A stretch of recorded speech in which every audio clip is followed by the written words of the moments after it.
Hello students, class 8 के social science के history के lesson number 3 agrarian structure under the British के part 7 में आपका स्वागत है। बच्चों, आज हम नील विद्रोह के बारे में पढ़ेंगे, लेकिन उससे पहले हम थोड़ा सा और जान लेते हैं कि नील का पौधा क्या है।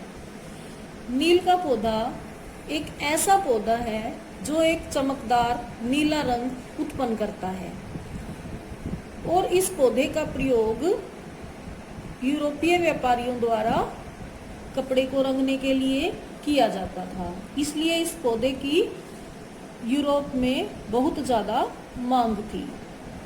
इसीलिए अंग्रेज भारत में नील की खेती की तरफ आकर्षित हुए और उन्होंने इस खेती के लिए दो तरीके अपनाए। पहला है निज सिस्टम और दूसरा है रैयती सिस्टम। निज सिस्टम में अंग्रेज अपनी जमीन पर खेती करते थे, वो चाहे उस जमीन को रेंट पर ले लेते थे या बोली लगाकर खरीद लेते थे।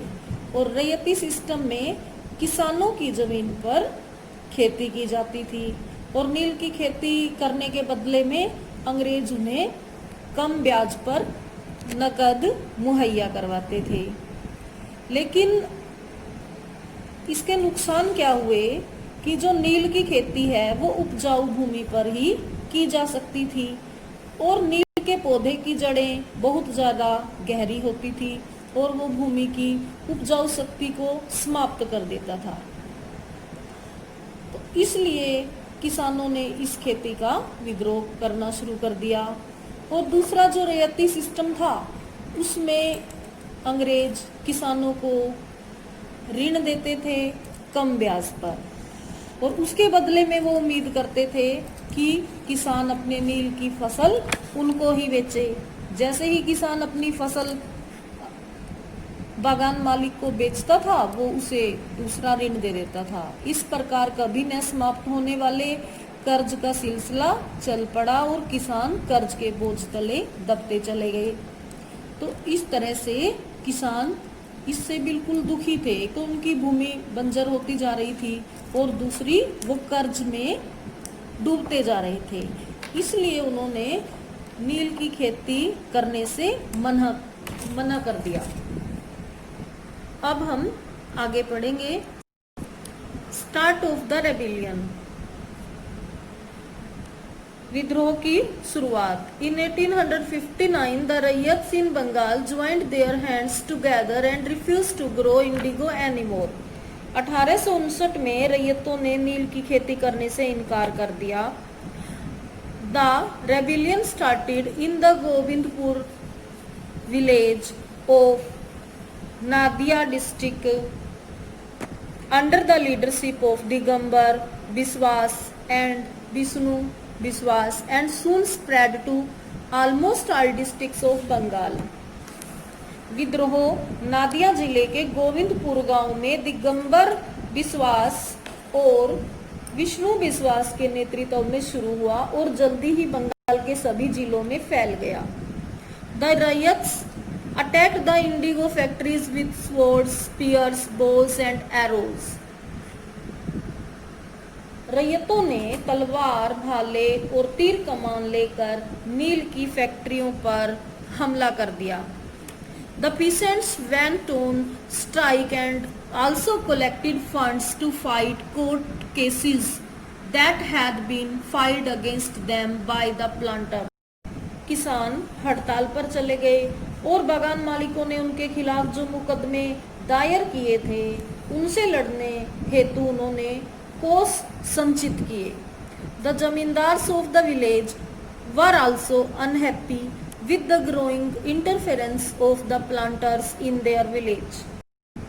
उनके गांव में बागान मालिकों की बढ़ती हुई दखल अंदाजी के कारण जमींदार भी नाखुश थे। So they lent full support to the ryots in their revolt. इसलिए रैयतों के विद्रोह में उन्होंने उनका पूरा साथ दिया। The headman of the villages who had forcibly signed contract with the planters also supported the riots. गांव के मुखिया जिन्होंने बागान मालिकों के साथ जबरदस्ती अनुबंध पर दस्तखत किए थे, उन्होंने भी रैयतों का साथ दिया. The Indigo Rebellion also got support from the press, intelligentsia and missionaries. नील विद्रोहियों को प्रेस, बुद्धिजीवी वर्ग और बंगाल के मिशनरियों का भी पूरा साथ मिला. The government was forced to bring in the military to suppress the rebellion. विद्रोह को दबाने के लिए सरकार को सेना बुलानी पड़ी. Alarmed by the unity of the rebels, it issued a notification in November 1860. विद्रोहियों की एकता से आतंकित होकर नवंबर 1860 में एक नोटिस जारी किया गया. It stated that the riots would not be compelled to grow indigo.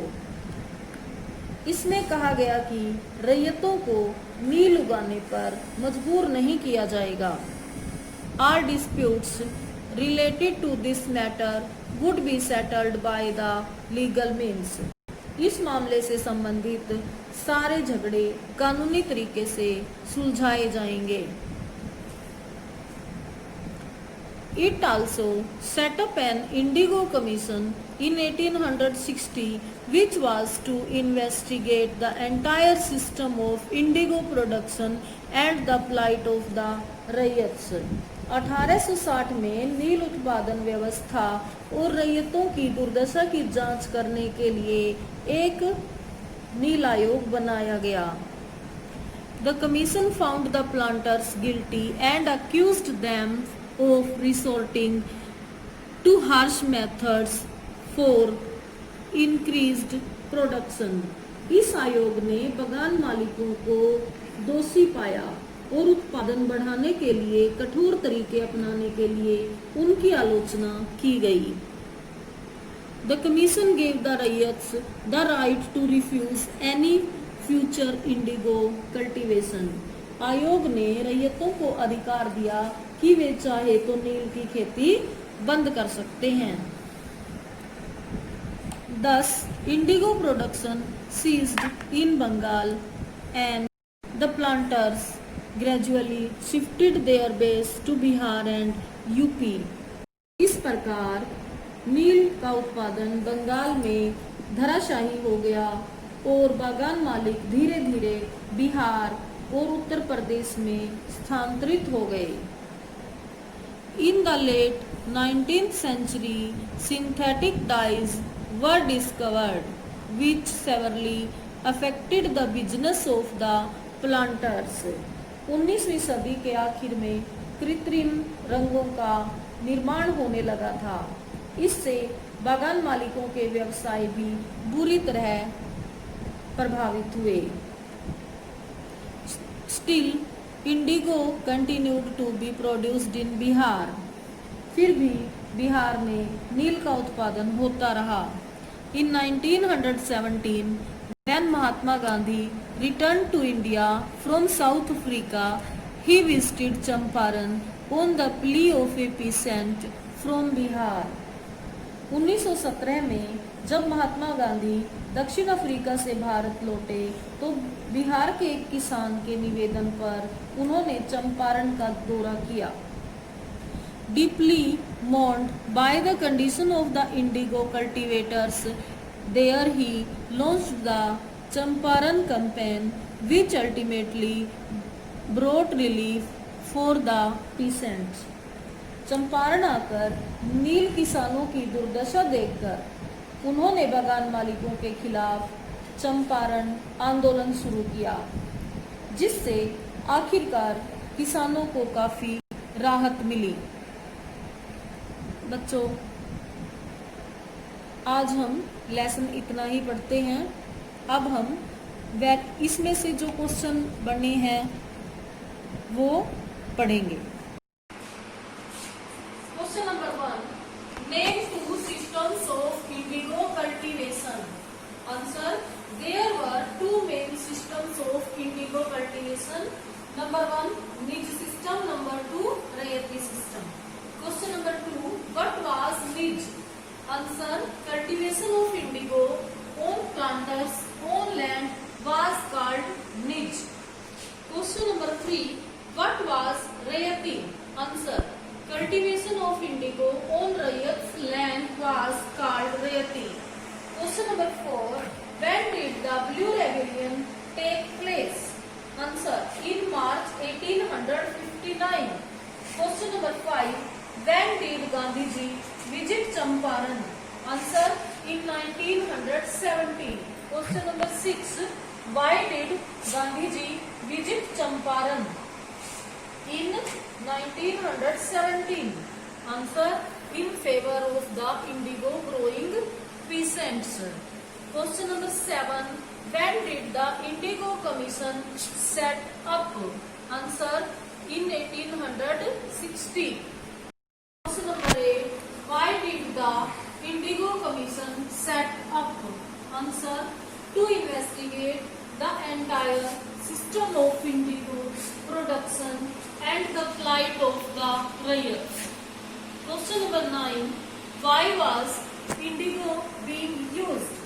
Answer, indigo was being used by cloth manufacturers in Italy, France and England to dye cloth. Question number 10, why did the cloth dyers preferred indigo? Answer, the cloth dyers preferred indigo as a dye because it produced a rich blue color.